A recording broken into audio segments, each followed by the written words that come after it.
નમસ્કાર, વેધર એનાલિસિસમાં આપની સાથે હું છું સેજલ. દક્ષિણ ગુજરાત, અમદાવાદ પછી હવે પંચમહાલનો વારો છે.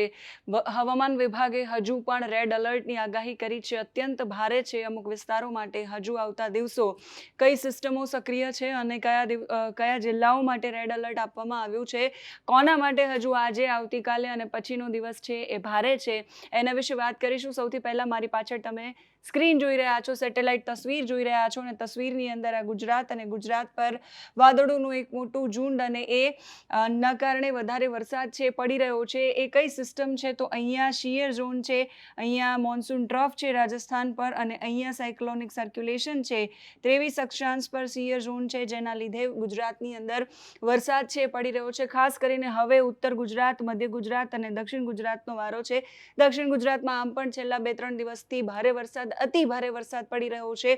હજુ પણ ભારે વરસાદ પડવાની આગાહી હવામાન વિભાગ દ્વારા કરવામાં આવી છે.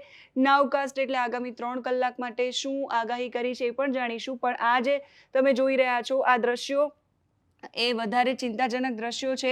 સાવચેત રહેવા માટે અપીલ કરવામાં આવી છે. હવામાન વિભાગે પણ અપીલ કરી છે. આજે બનાસકાંઠા આસપાસ, અમદાવાદ, ગાંધીનગર આસપાસ, ખેડા, પંચમહાલ, આણંદ, ભરૂચ આસપાસનો જે વિસ્તાર છે, ગીર સોમનાથ આસપાસનો વિસ્તાર, સુરત, વાપી, નવસારી આસપાસનો જે વિસ્તાર છે, એ બધા જ વિસ્તારોની અંદર ભારેથી અતિ ભારે વરસાદ પડે.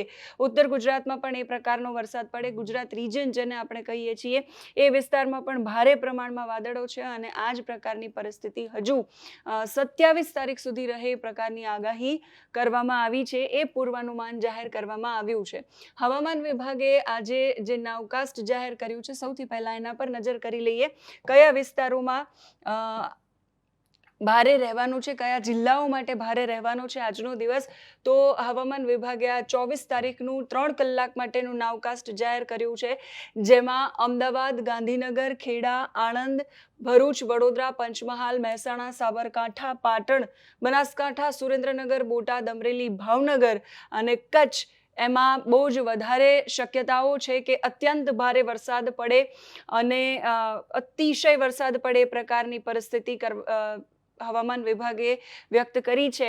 એની સાથે સાથે મોડરેટ રેન છે એ પડવાની આગાહી છે, જે મોરબી, જામનગર, રાજકોટ, દેવભૂમિ દ્વારકા, પોરબંદર, જૂનાગઢ, ગીર સોમનાથ, અરવલ્લી, મહીસાગર, દાહોદ, છોટાઉદેપુર, નર્મદા, સુરત, તાપી, ડાંગ, નવસારી, વલસાડ, દીવ, દમણ, દાદરા નગર હવેલી, જ્યાં પણ હવામાન વિભાગે યલો ઓરેન્જ એલર્ટ આપેલું છે, એટલે ત્યાં પણ ભારે વરસાદની આગાહી છે. આ નાવકાસ્ટ તમે જોઈ રહ્યા છો કચ્છ, બનાસકાંઠા થી લઈ પાટણ, ખેડા, આણંદ, ગાંધીનગર, અમદાવાદ, ભાવનગર, એ બધા જ વિસ્તારોમાં હવામાન વિભાગે રેડ એલર્ટ આપ્યું છે અને એ બધા જ વિસ્તારોમાં આજનો દિવસ એટલે કે આગામી 3 કલાક છે એ વધુ ભારે ગણવામાં આવી રહ્યા છે. એ બધા જ વિસ્તારોમાં અત્યંત ભારે વરસાદ પડે એ આગાહી હવામાન વિભાગે કરી છે.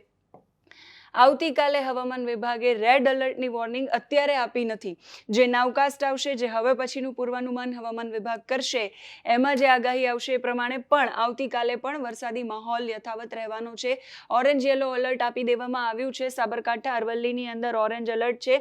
વાવ, થરાદ, બનાસકાંઠા, પાટણ, મહેસાણા, ગાંધીનગર, અમદાવાદ, સુરેન્દ્રનગર, બોટાદ, ભાવનગર, આ તરફ ખેડા, આણંદ, પંચમહાલ, મહીસાગર, દાહોદ અને નીચે ભરૂચ, સુરત, નવસારી અને વલસાડ, આ જે બધા વિસ્તારો છે એમાં યલો એલર્ટ છે, એટલે ભારે વરસાદની ચેતવણી તો આવતીકાલે પણ છે.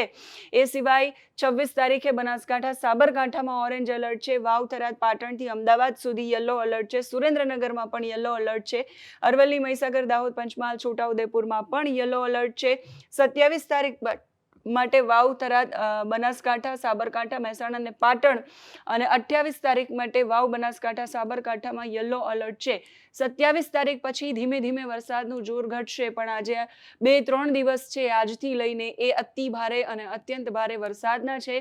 સાવચેત રહેવા માટે અપીલ કરવામાં આવી છે. દક્ષિણ ગુજરાતમાં અત્યંત ભયાનક પરિસ્થિતિ છે. વરસાદ જ્યાં વરસ્યો છે ત્યાં 50-55 ઇંચ વરસાદ વરસ્યો છે. 24 કલાકમાં 11 ઇંચ કરતાં વધારે વરસાદ છે અમદાવાદમાં પણ વરસ્યો છે. બાકી બધા દક્ષિણ ગુજરાતમાં સુરત, નવસારી, વલસાડ સહિતના જે વિસ્તારો છે એ બધા વિસ્તારોની અંદર જનજીવન અસ્તવ્યસ્ત થયું છે અને હવે ઉત્તર ગુજરાત, પંચમહાલ આસપાસનો જે વિસ્તાર છે ત્યાં હવે વરસાદ પડવાનો છે. સાવચેત રહેવા અને ઘરમાંથી બહાર ન નીકળવા માટેની અપીલ જે રેડ એલર્ટ વાળા વિસ્તારો છે ત્યાં કરવામાં આવી રહી છે. તમારા ગામ જિલ્લા વિસ્તારમાં કેવું કેવો માહોલ છે કમેન્ટ કરીને અમારા સુધી પહોંચાડી શકો છો. અત્યારે આ વિડીયોમાં બસ આટલું જ. નમસ્કાર.